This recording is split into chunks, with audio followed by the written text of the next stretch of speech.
The other thing I was looking at is you guys, like your band has so many other bands, like the people in your band are in so many other bands. It was kind of baffling. Like, I don't even know, is it like a scheduling nightmare? Is it I'm in one band and it's difficult for me to handle. It's probably toughest for Marty. He's in the most active bands right now. I think he's in like 5. Yeah. Yeah, and then Miranda's in like 4, I think, or 3, and Adam's in 3, right? 3. Yeah. Oh yeah. I'm the lazy one. So is it like I imagine, like a scheduling nightmare? Like you need a project manager to have a jam?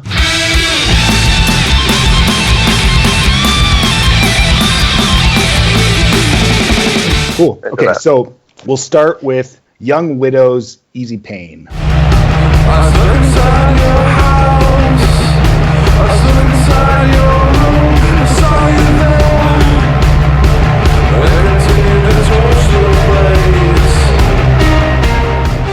Oh, totally. They were born out of a band called Breathe or Resist, who were totally like a spazzy hardcore band. And I think they just like had trouble with the singer, so they just broke the band up and then just reformed without him. I love his guitar sound. I love the way the drummer plays, and the drum just sound huge and boomy. Like it's the opposite of metal drumming, where everything really rings, and it all creates such an atmosphere. And if you listen to the bass player, half the time he's holding it down and only playing like 3 or 4 notes a song, but it's just so effective. It's really cool. I just really admire the way they write songs. So we'll move on to Fiona Apple's The Idle Wheel is Wiser Than the Diver of the Screw, and the whipping cords will serve you more than the ropes will ever do.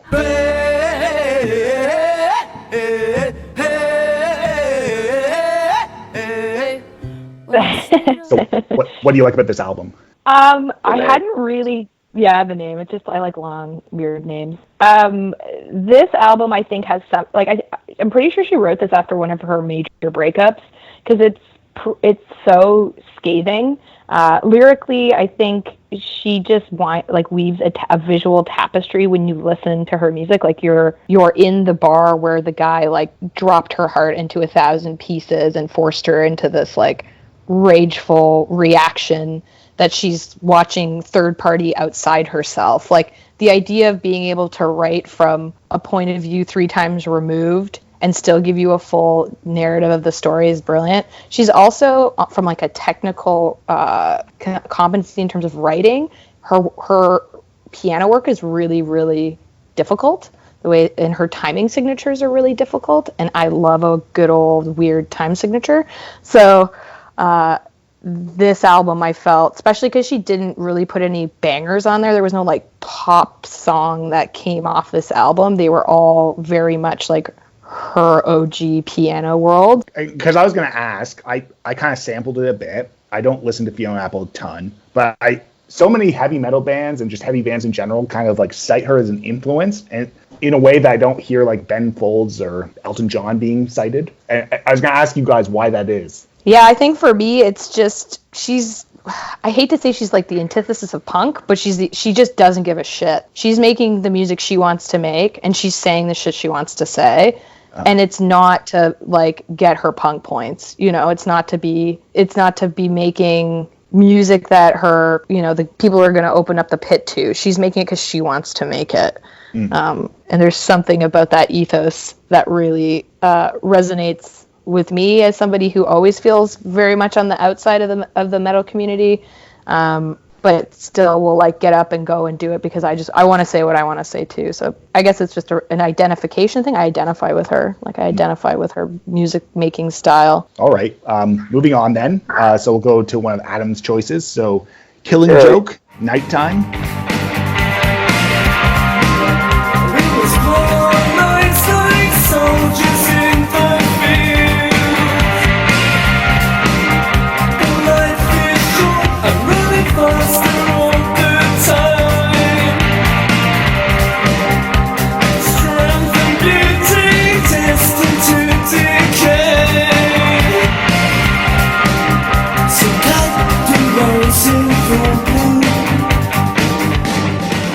Okay, so I started listening to Killing Joke like, I don't know, 4 or 5 years ago, but I only sort of stumbled onto this album after like working through some of their earlier stuff.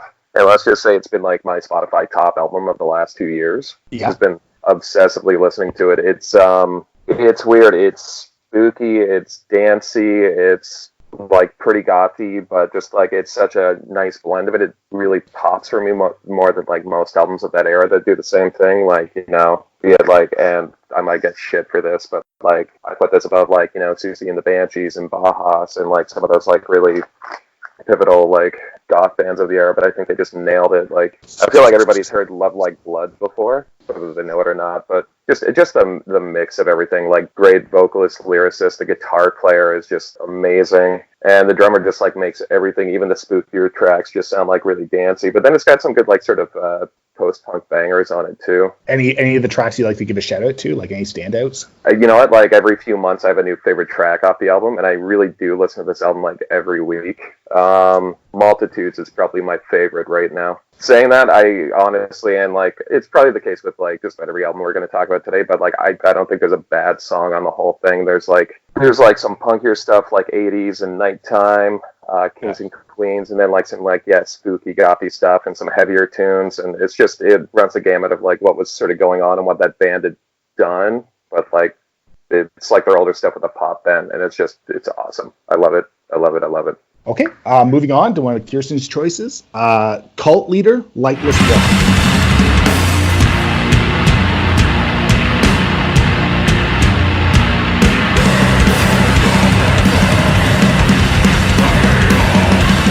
So why is this one of the top albums for you? I find this album very emotional. It drives from like the very first song, Great I Am, like all the way to the end. I found Cult Leader because I'm a big Kurt Ballou fan, and he I was trying to like kind of go through his catalog of stuff that he'd worked on, because like I love Converge a lot, and came across these guys and gave this album a listen, and I have not stopped listening to this album probably at least twice a week since 2017 when I found it.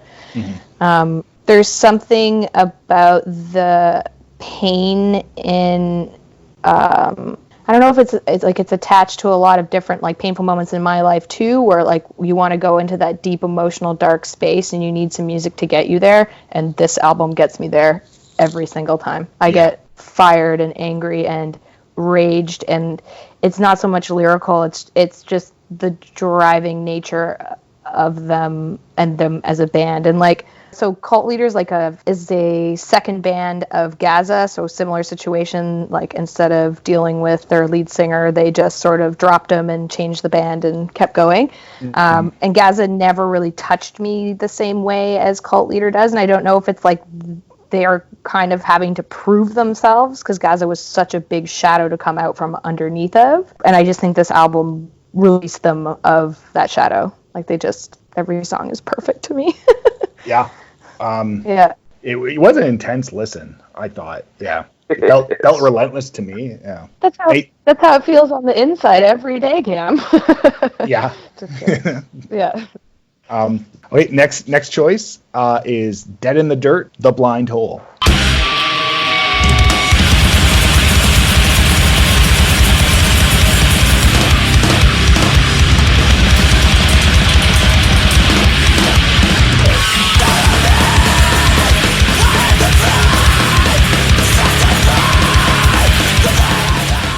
We put the two really heavy albums next to each other.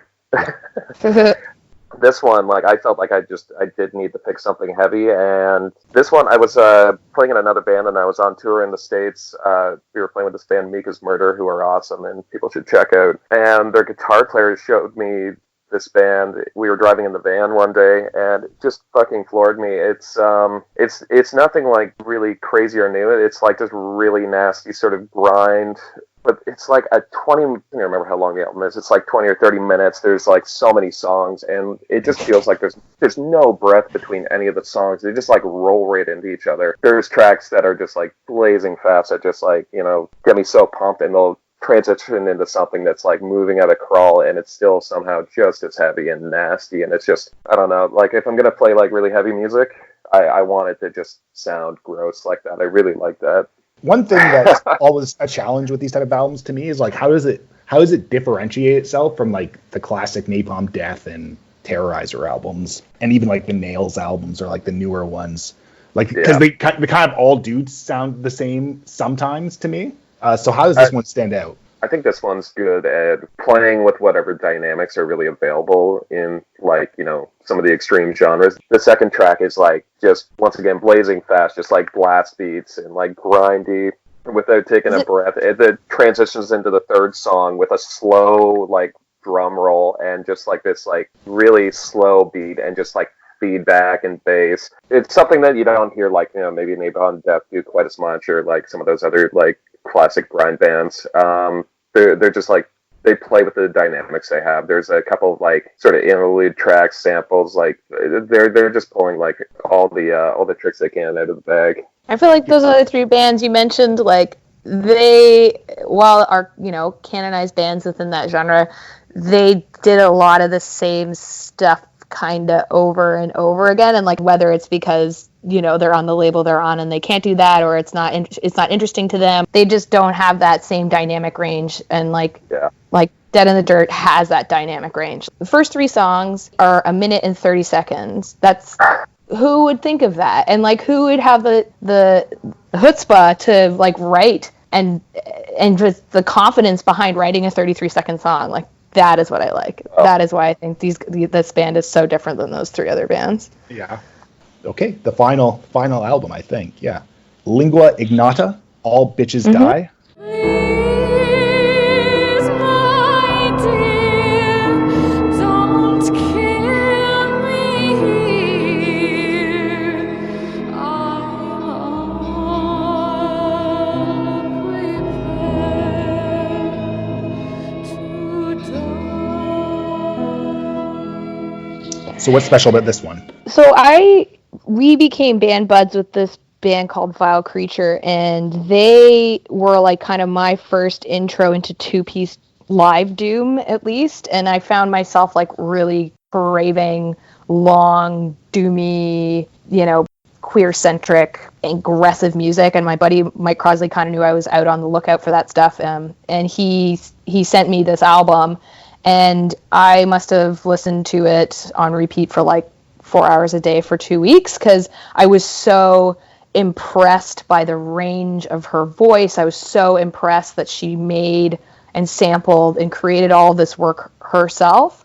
And she has this wild live show, and she's combining operatic music with doom, and I just thought it was so eclectic and brilliant all at the same time. And it's emotional. It's so emotional. This whole album is about surviving domestic violence. And the honesty in her lyrical work about where the kind of mental headspaces she went into trying to get out of this relationship. And then once she was even out, just the PTSD that she suffered from, the honesty that she spoke about it with, I hadn't heard before. Yeah. And it's maybe the most unique record on this list. This is a list of pretty unique records to begin with. It doesn't really fit into a genre very, very easily. I saw her at the Baby G, and she was right on the ground. She covered up the whole stage with like see-through cellophane paper and plastics, and lit it all from behind. So it was very atmospheric. She's right down in your face. At some point, I guess there's parts of her tracks that are completely pre-recorded, and she'll go out into the audience and she'll climb up. She climbed up onto the top ends of the tables, and she gets right in your face. Care personnel distinguish between the clean and the contaminated objects in the facility.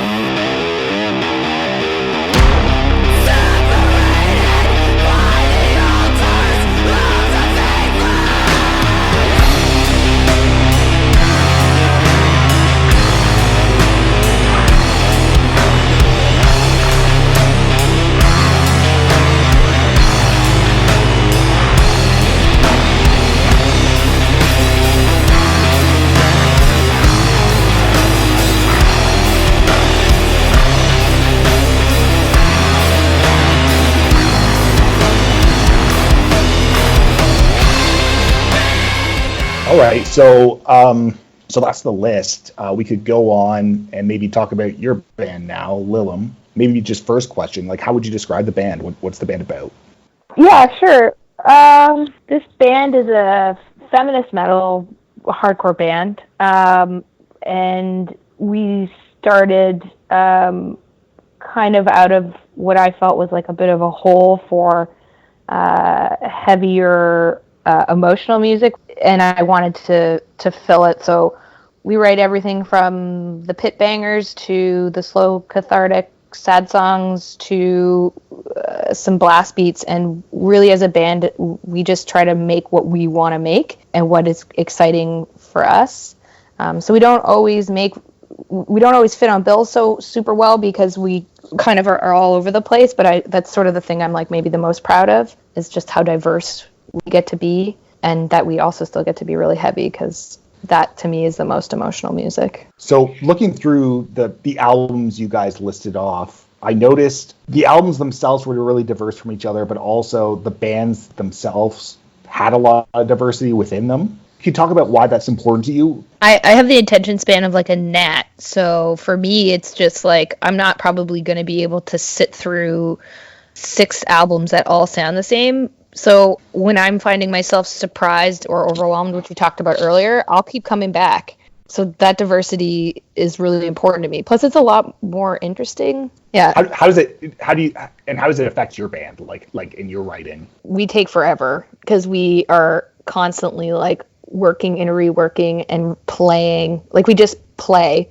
So it just takes it can be frustrating sometimes because we're not like pumping out, EP after EP, but at the same time, like we tried everything and we landed where we got excited. We're trying to be careful with our quality control these days and just like making sure everybody's stoked on something before we go forward with it. So yeah, it does make it a little slow for us. But as to like where the question sort of started though, like I think it's really awesome to be able to see a band really progress. Like, I mean, I love AC/DC, but I would never want to be that band. I want to see that growth, and I love finding a band and their next album comes out and they just like really built on what they're doing. It's just exciting, and it's kind of awesome to watch a band like progress and like just see where they start pushing things. The next EP or album, should we expect something like a lot different from the 2017 EP?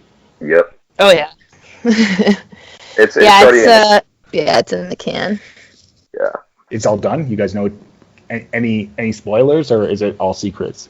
This COVID-19 reality kind of squashed our productivity a little bit, but we've like finished the artwork, we've finished the designs that we're into, the songs are all mixed and mastered. It took a while because we all, again, like we said, we like to make sure we're all happy. We like to make sure that we're all excited about something. We added some stuff. We subtracted some stuff. We worked with Colin Young from Hammerhands on this, and he was super patient with us and like let us play around some more. So it's done. It's coming out. It's called Weighted Ghosts.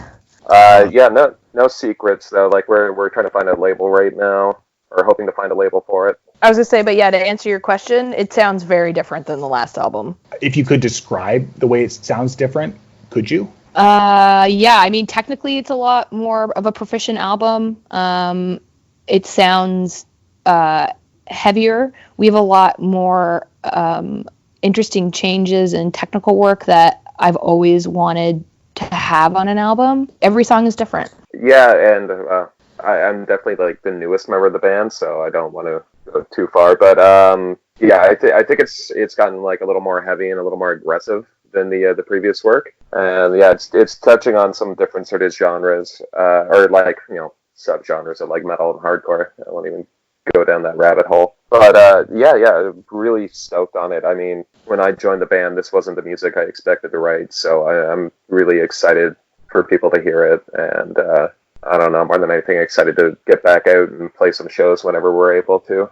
I was going to ask, you guys are a political band, and I asked you about your albums, but do you have any like books or resources you'd recommend to people? Yeah, Shauna Porter's Safer Spaces is a really excellent book on how to sort of transform the average space into a safe space. And I know that's like kind of a hippy-dippy word that people make fun of and tease all the time, but that's a book I would check out. Sarah Slocum wrote this book called Conflict is Not Abuse, which is sort of talking about the escalation of the police state in the U.S. and how the government has been set up to like not really help those in crisis, but to escalate it to abusive situations, which I thought in the era of call-out culture was like a very interesting new way to look at the word abuse. So that's a good resource. And is there any other bands, local or not local, you'd like to give a shout out to? Yeah, Piper Maru in Toronto. They're an amazing hardcore band. If you haven't checked them out, give them a listen. There are like some members of Terry Green in there, and it's just like really fun hardcore. And I don't want to say the best band in Canada, but one band I'm like really stoked on right now is this band they're from Sudbury. They're called Commissars. Oh yeah. They don't play heavy music, but and this is more like touching on my love of like 80s like post-punk and like no wave and stuff like that. These guys are just they're doing that, but they're fucking incredible. Like their drummer is like lightning fast. The songs that they write are hooky and catchy and noisy and just really awesome. I just really love them, so I wanted to give them a shout out. Let's see. So that's actually all the questions I had. Is there anything you guys wanted to talk about or wished I had asked you? No, I think you covered everything. I feel like we touched on quite a bit.